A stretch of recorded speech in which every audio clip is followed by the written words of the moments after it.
Star Wars 7x7 episode 2668. It's a What to Watch Now episode, and we're going to be talking about Return of the Ewok, which is something I was just talking about over on TikTok. Yeah, that's a thing. And it is brought to you today by the fine folks at cufflinks.com. Punch it.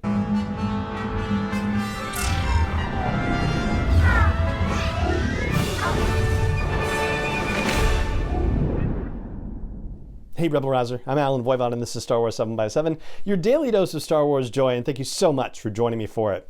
So if you are on TikTok and you're not following Star Wars 7x7 on TikTok, hey, here's a plug. Hope you'll check it out and follow it. Usually I'm doing at least 2 videos a day there. One of them is a This Day in Star Wars History, and the other is a Star Wars trivia question. So earlier this week, I did a Star Wars history date, and it was the birth date of a gentleman named David Tomblin, who unfortunately is no longer with us. He was a first assistant director on Return of the Jedi and also had a number of other film and television credits to his name. But one of the unusual things about his CV is that he worked on a project called Return of the Ewok. He was the writer and director of it, and it never saw the light of day. At least not officially, not exactly, but I'm getting slightly ahead of myself. We'll do a 5 top takeaway situation from this. And yes, I will link to this at the blog post for this show's episode at sw7x7.com, and there'll be a link in the show notes for this episode as well. So the first top takeaway is what the deal is overall with this. So according to the link that I'm going to post, like where it is, this classic 24-minute film stars Warwick Davis as he tries to become a star. Shot on the sets of Return of the Jedi, the film features your favorite Star Wars stars, including Harrison Ford, Mark Hamill, Carrie Fisher, Anthony Daniels, Peter Mayhew, David Prowse, Jeremy Bulloch, as well as veteran actor Ray Kinnear. And Ray Kinnear, if you watch this thing and he looks familiar, he's the dad of Veruca Salt in Willy Wonka. Okay, so that'll give you an idea. The classic one with Gene Wilder. Now here's the rest of the backstory. Warwick Davis owns a VHS copy of the film, which was shot on 16mm and is now considered mostly lost in that format. There are 2 fans, one named Scott Kirkwood, who provided a tape which a fan shot with a camcorder at a screening. I'll explain that, which was then restored and edited by Garrett Gilchrist. So here's the deal. Warwick Davis actually screened this at 3 different celebrations, Celebration 1, 2, and 3, starting in 1999. And then a clip of it was released as part of something Star Wars used to have called the Hyperspace Club, the Hyperspace Fan Club. So basically, the video that exists online is a combination of the film from one of the screenings from one of the celebrations, don't know which one, along with, wherever it was available, clips from the Hyperspace Club version of it. And according to Wikipedia, here's the backstory of its being made. Filming took place during the production of Return of the Jedi, including at lunchtimes on weekends. Tomlin said, "At lunchtimes, I would rush around and try and shoot pieces for it." George Lucas financed the film, though the costs were limited to expenses such as film stock, and Tomlin said everyone contributed their time and talent for absolutely nothing. So for a second top takeaway, I'll give you the general gist of the 24-minute mockumentary. So it follows Warwick Davis at the time, 11 years old, right? Oh, so young. And he is deciding to go out in the world and find his fortune, but trying to decide what he's going to do. And so there are comedic clips of him working with David Prowse weightlifting, and then deciding to take on a job as a goalkeeper for the Chelsea Football Club, aka soccer, if you will, and that doesn't unfortunately go as well as he had hoped. But then he sees Star Wars, and there's an amazing kind of montage of Star Wars stuff where in the middle of it, they are showing Luke and Vader fighting on Cloud City, and during the scene, Luke takes a step back and they cut to the scene where Warwick Davis is looking at posters of Star Wars, and it's nearby a door where suddenly Luke, Mark Hamill in costume, in his Bespin Luke costume, steps backward out of that thing, and Warwick's like, "Come on, Luke, you can do it." And Luke, so Mark Hamill in character, saying, "Just taking a breather," and then steps back into the shop, and then we cut back into the scene where he's fighting Vader. So right from the jump, you get the idea that this is going to be highly unusual, and it's going to mix both the quote-unquote reality of our world with the reality of the galaxy far, far away. So Warwick goes to meet with the talent agent to get put onto a movie, and it turns out that the guy's casting for Revenge of the Jedi. Yes, Revenge of the Jedi is the name of the film as mentioned in here. So this obviously was filmed before the final name change on the title, which is kind of exciting in its own right. And there are comedic elements to this whole situation that I am not going to spoil here. I want you to check this out because it's really cool. It is a product of its time. The quality of it is like, oh yeah, it's really iffy, but trust me, it's worth your time. So Warwick gets cast as an Ewok and shows up in full Ewok costume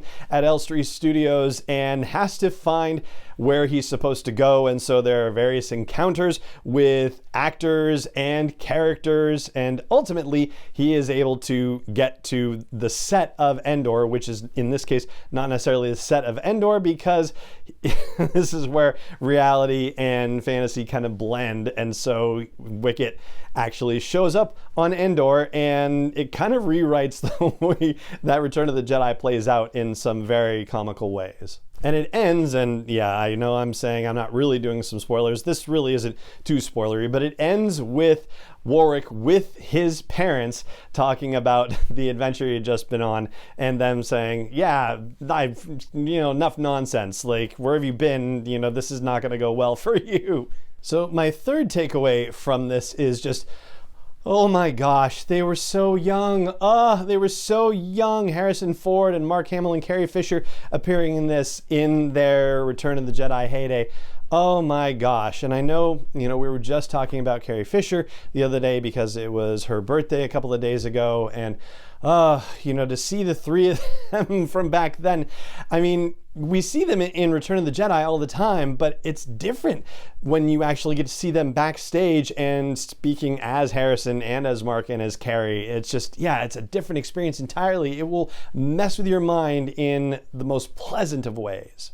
For a fourth takeaway, I'll focus on Threepio and Artoo and Chewbacca. So in one of the most fascinating choices about this mockumentary, Threepio and Artoo and Chewie are in character the whole time. In other words, the way that they play this is that C-3PO is actually C-3PO in real life as well as in the movie. And so he is having arguments with Robert Watts, who is one of the producers of Return of the Jedi, about his accommodations and wanting limos and other stuff befitting his station on things. So 3PO and Chewbacca and R2 are all in this category where this is who they are both in real life and in the movie. And so the fun around that is really terrific. And before I get to the fifth and final takeaway, I'm going to take a moment to talk about the fine folks at cufflinks.com who are partnering with us this month on the show. And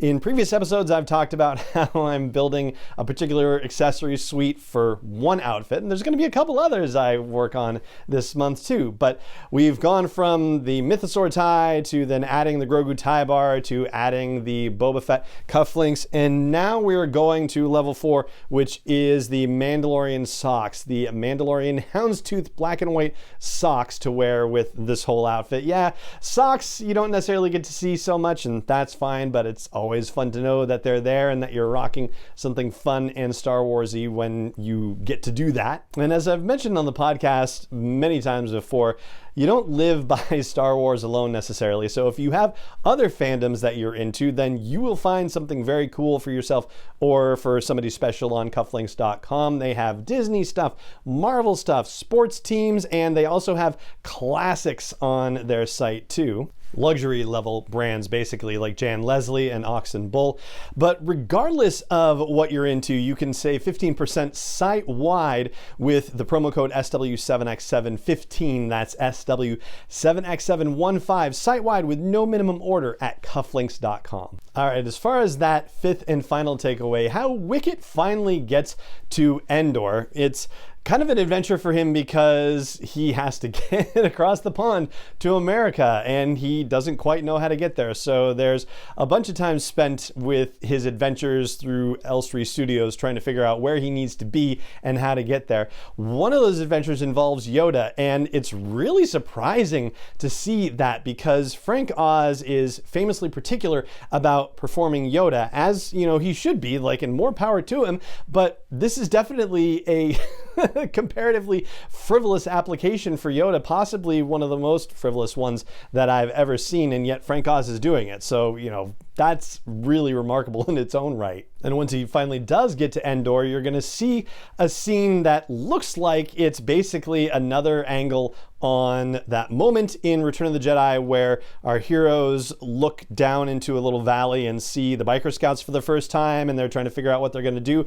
And Wicket shows up, and there are a couple of comedic double takes around that. And there's also an alternate version of how the shield generator gets blown up, which involves Wicket, and it is rather funny. And that's one of the scenes where also it was filmed at Celebration, you know, this sort of camcorder footage, and you can hear the audience laughing when they see it. And yeah, there's something about that experience that just kind of brings out the laughter in you as you're watching it too, or at least it did with me, and I imagine it will with you. So again, that is Return of the Ewok. It is a 24-minute, it runs about 25 minutes with the credits and whatnot. And again, I will have it linked to the blog post for the show's episode at sw7x7.com, and also in the show notes for this episode. And speaking of this episode, that's going to do it for this one. So it just remains for me to say thank you so much for joining me for it, as always, and may the Force be with you wherever in the world you may be. 7x7 is not endorsed or sponsored yet by Lucasfilm Limited, Disney, or 20th Century Fox, and is intended for entertainment and information purposes only. Star Wars, the Star Wars logo, all names and pictures of Star Wars characters, vehicles, and any other Star Wars related items are registered trademarks and/or copyrights of Lucasfilm Limited, or their respective trademark and copyright holders. May the Force be with them. All original content is copyright 2021 by Star Wars 7x7. We hope you love it.